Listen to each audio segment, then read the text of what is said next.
Hi everybody and welcome to the flute practice. Today we're going to be looking at specific finger combinations that for the life of me I don't understand why we don't practice and speak about more. There are certain finger combinations on the flute that are just difficult, like mean and tricky, and they are tricky and difficult for everyone. So today I'm going to run us through these finger combinations and you might want to check them and see, do you have a problem with these combinations as well?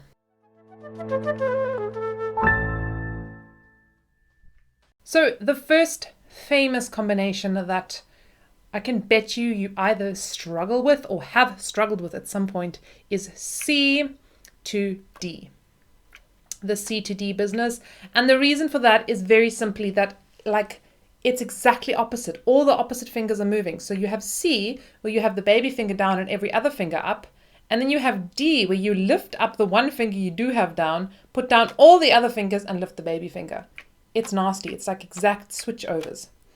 Of course, C sharp to D is also quite nasty. You've got, all the fingers up except the baby finger, and then you're kind of moving like, oh, I've got to do this with having it down. You're kind of moving like that. Also nasty.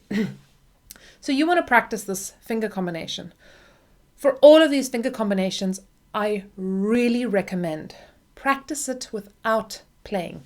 You can either rest the flute on your shoulder or you can rest it here and just kind of hold it. But sometimes it's really great to actually look at your fingers. Watch what your fingers are actually doing. The thing you always want to be looking out for at this point is, are your fingers moving exactly together all the time? So are all the fingers going down together, or is there kind of a delayed finger response? You'll probably hear it when you play it. You'll hear this kind of thing. Something like that, kind of like a da, tra, da, tra. You'll often hear that. A big one is between F and B. You kind of get a delayed finger reaction. So you always want to make sure the fingers are moving absolutely together. The other thing you want to check is the quality of the movement of the fingers. So you want to check that the fingers are moving together, nice and active, but very free, that they're not kind of tight and that the flute isn't kind of doing ginormous movements in between. I actually have done a whole video on this C to D combination. So I'm going to send you guys to that just to kind of revisit that if you really are struggling in this area. Okay, so that's like a really classic combination that we all struggle with. But there's some other ones around this area that really need practice. The one is D to E flat. And it's a small little one because it's really just this baby finger that goes down for the D, E flat, D, E flat. And it should be a very simple little guy, but it's not. It's actually quite a complex one. And really, what you want is to just make sure that that baby finger is going down. I like to think of this baby finger round. I prefer it to a straight baby finger because this for me is a much more loose, free, natural movement. If I'm tapping my fingers, normally I don't tap my fingers straight. I tap them in gentle curves. So I like to tap this baby finger, really practice tapping him nice and round. That's kind of my go-to. But when you're here, you can just practice tapping that baby finger and building some strength for him. Now, really important, don't overdo it with this finger. He is quite sensitive, this muscle, so really do a little bit of it and don't overdo it. All of this you need to do in controlled, small bouts and not in like one big I have a recital tomorrow and I have to play a D to E flat trill. I'm going to do 5 hours of this. Please don't do that. All right, the next finger combination on our journey here is D to E. This is another famously nasty little one, partly because we do what I call taking these two fingers for a walk, walking these two fingers. So they have to kind of move independently of each other, which they don't really like to do in the beginning. And you can really just practice like sitting on a bus or standing in the queue in the shopping center or whatever it might be. You just standing there and you can actually just practice tapping these two fingers. Do little bits of this, take it easy. Don't kind of launch into this 5-hour operation, but just practicing this. And very important in this is remembering to put this finger down for the E and up for the D. Otherwise we get this quite like a muffled D sound, or even worse, the E doesn't speak because this is up. So that's really important, is remembering this and remembering to lift and put down this finger. Also, don't be one of those people that just get into a habit of just not putting down the baby finger, because you get a muffled E sound.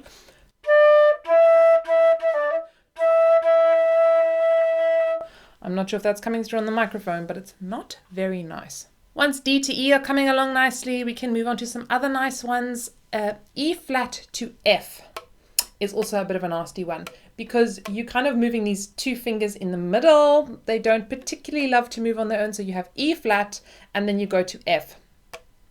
And it's also just really one that's worth your time practicing. You can watch your fingers doing this and then actually play it. This one is one that we often cheat on because it is nasty, but one that is so worth practicing. F or E to F sharp. This kind of moving these fingers. And the big challenge here is putting these two fingers really down together so that they're going down and then F sharp. And this finger is awkward. He's moving all by himself and he doesn't like to do that. So it's like, I'd say that the ring finger is kind of one of our weakest fingers.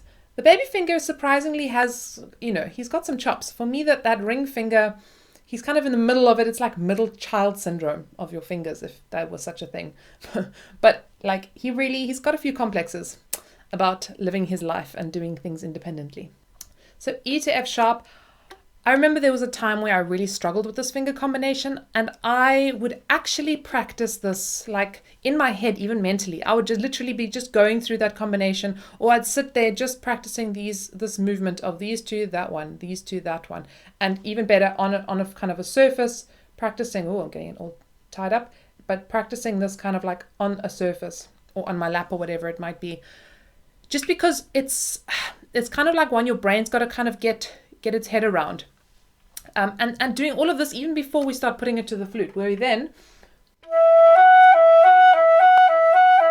This is one of those kind of finger combinations that if you don't have a really nice kind of balanced free hand position, or if you're doing what I famously call the dinosaur claw, which is kind of like this all straight and like, and often leaning against the flute here, what tends to happen is because this finger is so much closer to the flute and then these are further away, it becomes very, very difficult to kind of get those fingers moving absolutely evenly and consistently. It's possible, I've seen it done, but it's definitely more difficult. So you want to do yourself the biggest favor, find a really nice kind of free balanced position where you're not leaning against the flute or sticking your thumb out too far to the front, but really finding something that is natural and balanced and easy, where your fingers are more or less equal distances from the flute and free to move. Of course, all of these like finger combinations in this area are really nasty and difficult and could be practiced. And my favorite exercise for this is Tafel Gobert number 7. It's so great for that area.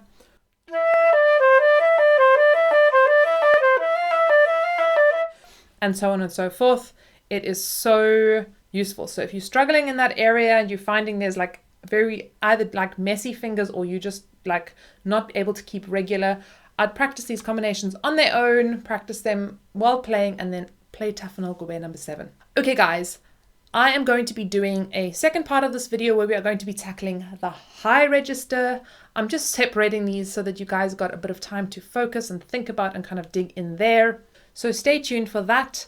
Remember, you can join our Patreon family, a really cool community of peeps. There's some super exciting stuff coming up this month. I'm putting the link down below for that. Go check it out. But this is really a space for you to get more involved, to really intensify and deepen your kind of experience with your flute and in this community. Happy practicing, everybody, and see you next time.